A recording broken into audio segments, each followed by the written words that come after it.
এই যে 25 বছর 20 বছর ধরে খেলতেছে, অন্তত 2 বার তো চ্যাম্পিয়ন হয়েছে, হয় নাই? একবারও না।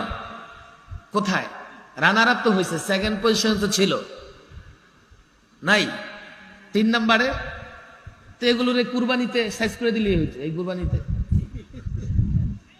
1000 কোটি টাকা ব্যয় করে দেশের পতাকা উঁচু করতে পারো না, 1 পয়সা যেখানে খরচ নাই, সেখানে মক্তব হেফজখানা থেকে আমার ছাত্ররা গিয়া মধ্যপ্রাচ্য গোটা আরবকে পরাজিত করে বাংলাদেশের পতাকা উত্তোলন করে। তোমরা তাদেরকে পছন্দ করো না।